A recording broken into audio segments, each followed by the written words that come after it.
mistake against Katerina Lagno, who punished him immediately. You can see the rook on f4. That's the bottom left of your screen. Wow. It's pinning the knight on d4. Yes, white's queen is hanging, but so are all of black's pieces. Let's go to that game. I think this might be close to over. Wow, and queen f2, just you pin that knight and you win that knight because you can't even defend it. There's nowhere home. Rook d4 is coming in, and Sean there shaking his head. What a performance by Katerina Lagno. She knew what had to be done, but this could be decisive. With this, if Katerina takes this, it's match over. It's tournament over for Chessbrahs. It is, and I think the only way to stay in this game is to deliver a check on e4. Your only hope is that Katerina airs in time pressure after bishop e4 check. White's going to take that bishop, obviously. Then White's probably going to take the rook on e8. But Sean still has a couple of really good pieces. He has that passed pawn on c3, and he's really good at creating chances in lost positions. But it certainly has been a very, very disappointing run for Jean-Rodrigue Lameau, who was hoping to score at least an upset. Katerina could indeed end this match with a victory in this position. Oh, and I don't see another option for black here. As you're pointing out, bishop e4 seems like the only move. Otherwise, you just end up losing an entire piece on d4. But it doesn't solve any of your problems because white takes the rook, eventually takes that pawn on e4.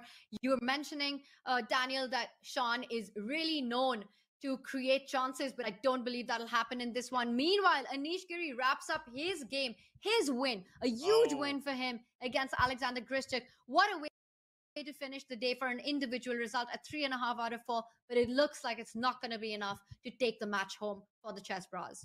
And what a heartbreaker this will be, because Jordan van Forst is also pretty close to converting his extra pawn against MVO. You don't have to go to that game because it's actually the least interesting of the three positions that we have remaining. But Jordan is doing an exquisite job of continuing to put pressure on MVL. He's got that extra pawn on a d4. He's forced black's knight, which used to stand proud on c4.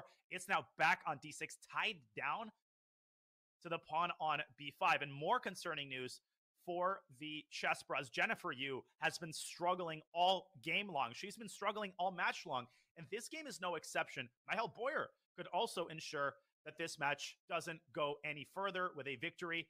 I think he stands much better. He's got more time, and Jennifer has just been struggling mightily in the PCL. This has not been her season. And we see the bar seems to agree with you with Mahel's position improving slowly and steadily. We've got the bishop pair, black's knight on a6, out of play, doesn't have a future, can't jump on to c5. d5 is a weakness. If anyone's winning this, it's got to be Mahel Boyer. But Daniel, I really think we have to get our bird's eye view back up again and jump over to the Katerina Lagno game, because that might just decide and end this match.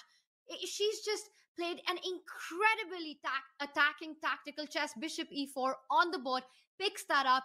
And remember, if Lagno takes this, it is match over. We've been talking about incredible women players and their performances in the Pro Chess League. It might just be Lagno who takes the blitz to the playoffs. Knight e4. After Sean picks that up, the rook will be snapped up. If black picks up the bishop, the e4 pawn falls. Oh, watch out. Last e3 chance. is a nasty trick. That's an excellent You mentioned move. this. That's an He's so excellent move by sneaky. Sean. He is a weasel. Queen b7 threatening the discovery. Now, Tanya, white could play rook f7, but the black queen is going to stay on this diagonal with queen d5. And an additional problem Katerina has to deal with is that putting the queen on e3 runs into the fork with black's knight. So this game is far from over. Katerina senses the gravity of this moment. She knows that victory is assured if she can win this game. I'm actually thinking about the crazy-looking bishop g6 in order to meet e3 check with bishop e4.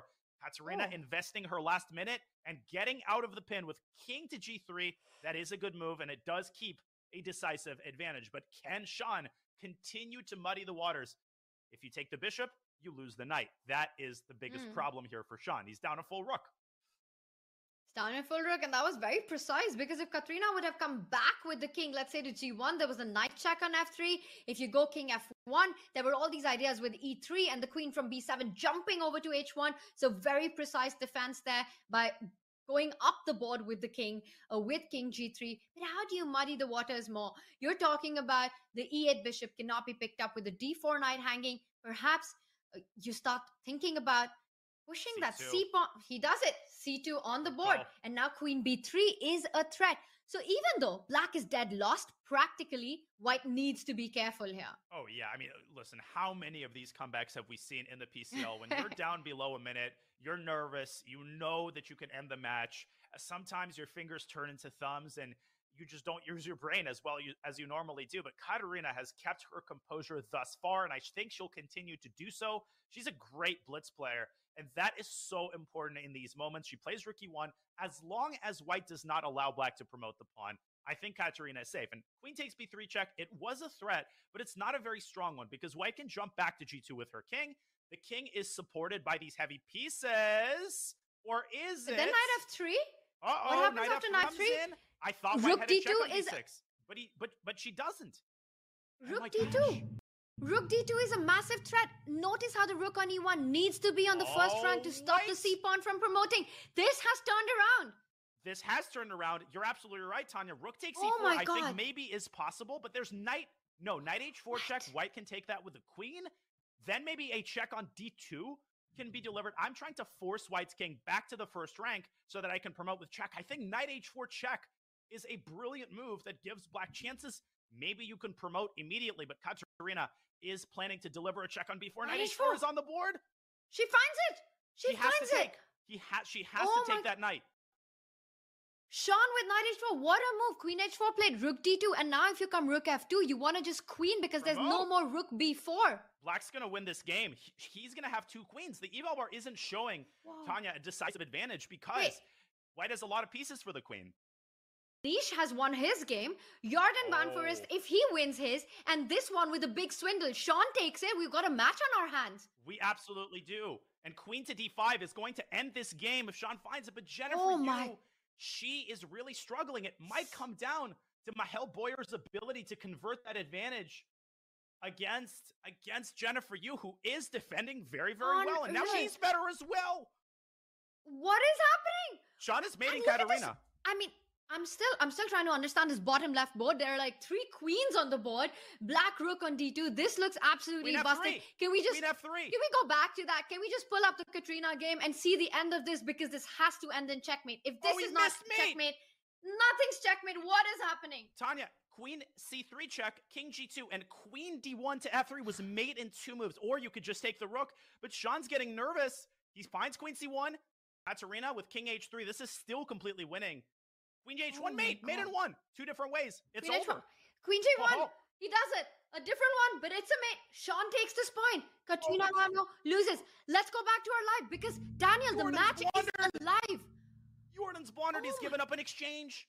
Jordan has blundered an exchange. Wow, and Jordan was the one who was the first to take the lead.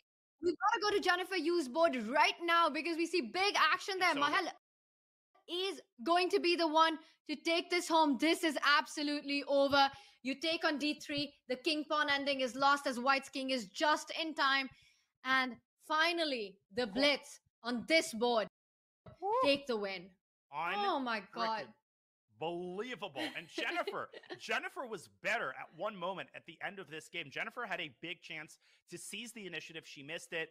And it's going to be a very, very frustrating display for her. And it's official. The blitz on the strength of Mahel Boyer. Smile.